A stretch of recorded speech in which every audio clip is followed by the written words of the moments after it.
नमस्कार विद्यार्थी मित्रांनो, राठोड एमपीएससी या ऑनलाईन प्लॅटफॉर्मवरती मी सर्वांचं मनापासून स्वागत करतोय आणि सर्व भावी अधिकाऱ्यांना राठोड एमपीएससी अकॅडमीच्या तर्फे मी खूप खूप शुभेच्छा देतो। विद्यार्थी मित्रांनो, मागील 10 वर्षाच्या कालखंडाचा आपण अभ्यास केला तर राठोड एमपीएससी अकॅडमीच्या माध्यमातून अनेक विद्यार्थ्यांचं स्वप्न पूर्णत्वास आणलेलं आहे। तर विद्यार्थी मित्रांनो, ज्या विद्यार्थ्यांना घरी बसून किंवा आपले जॉब करत करत या सगळ्या गोष्टींचा विचार करून राठोड सरांनी एक विचार केला की आपल्याला आता ऑनलाईन जायचं आहे आणि अनेक म्हणजे वेगवेगळ्या अधिकाऱ्यांच्या माध्यमातून, वेगवेगळ्या अनुभवी शिक्षकांच्या माध्यमातून तुम्हाला या ऑनलाईन प्लॅटफॉर्मच्या माध्यमातून अतिशय दर्जेदार असे लेक्चर तुम्हाला उपलब्ध करून दिले जाणार आहेत। तर विद्यार्थी मित्रांनो, आपला विषय भूगोल आहे। आपण आगामी काळाच्या दृष्टिकोनातून कंबाईनचा अभ्यास करत असताना महाराष्ट्राचा भूगोल हा त्यातला एक सिंहाचा वाटा आहे। आणि विद्यार्थी मित्रांनो, पूर्व परीक्षा म्हणजे फक्त तुमचा कॉमन सेन्स चेक करण्याची एक्झाम आहे। त्यात डेप्थनेस वाढवून तुम्ही नापास होण्यामध्ये किंवा आपण किती हुशार आहात हे सांगण्यापेक्षा आपण तो जर कॉमन सेन्स स्वतःतला जागा केला तर पूर्व परीक्षा पास होणं खरंच खूप सोपं आहे। तो अँगल आपल्यामध्ये जोपर्यंत उतरत नाही की बाबा मी काय वाचलं पाहिजे, मी काय केलं पाहिजे, हा अँगल कधी तयार होतो? मी नेहमी म्हणतोय एमपीएससी मधला आपला सर्वात मोठा मार्गदर्शक कोण आहे तर प्रिव्हियस इयर क्वेश्चन आहेत।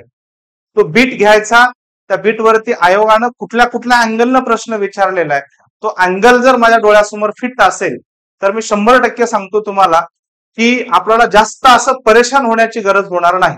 विद्यार्थी मित्रांनो, भूगोल मधला अतिशय एक सोपा आणि साधा बीट आहे। मागच्या वेळेस आयोगानं बऱ्याचदा या बीट वरती प्रश्न विचारलेले आहेत आणि यातला अत्यंत महत्वाचा की ज्याला आपण काय म्हणतो समान उच्चारासारखे वाटणारे तालुके। त्याच्यामध्ये बघा सगळ्यात महत्वाचं काय, या पॉइंटला तुम्हाला इकडे जिल्हे दाखवले आहेत, इकडे तालुके दाखवलेले आहेत। उच्चार सारखा वाटतो पण ते सारखे नाहीयेत। जसं की आपल्याकडे कळंब नावाचा तालुका आहे, सेम नावाने आहे, तो धाराशिव मध्ये पण आहे, तो यवतमाळ मध्ये पण आहे।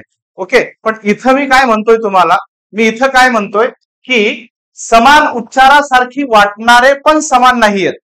मागच्या वेळेस आयोगानं बऱ्याचदा 3 वेळा प्रश्न विचारलेला आहे आणि खूप सोपा आहे विद्यार्थी मित्रांनो, आणि मी त्याला आणखीन सोपं बनवण्याचा प्रयत्न या व्हिडिओच्या माध्यमातून केलेला आहे।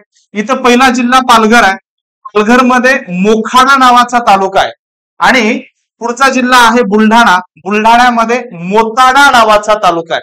फरक फक्त हा आणि ताचा आहे। ओके, म्हणजे काय, पालघर मध्ये मोखाडा आहे तर बुलढाण्यामध्ये मोताडा आहे।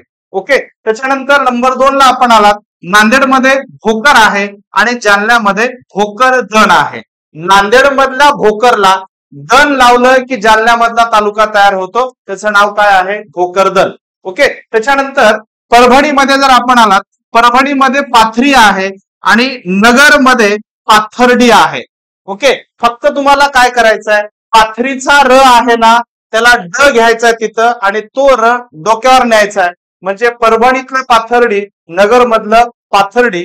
त्याच्यानंतर नागपूरमध्ये हिंगणा आहे आणि वर्धामध्ये हिंगण घाट आहे, म्हणजे हिंगणातला तुम्हाला काना काढायचा आहे आणि त्याला घाट आणून जोडायचा आहे, तो काय होतो, हिंगण घाट होतो। अत्यंत सिंपल साधा सोपा बीट आहे। त्याच्यानंतर नाशिक मध्ये पेठ आहे, आता परभणीमध्ये सोनपेठ आहे, किंवा तुम्ही असंही म्हणू शकता परभणीमध्ये सोनपेठ आहे, परभणीतला सोन काढा, उरणारा पेठ आहे, म्हणजे तो पेठ कोणात आहे, नाशिक मध्ये आहे। त्याच्यानंतर वर्धामध्ये आपण आलात, वर्धामध्ये देवळी आहे तर नाशिक मध्ये देवळा आहे।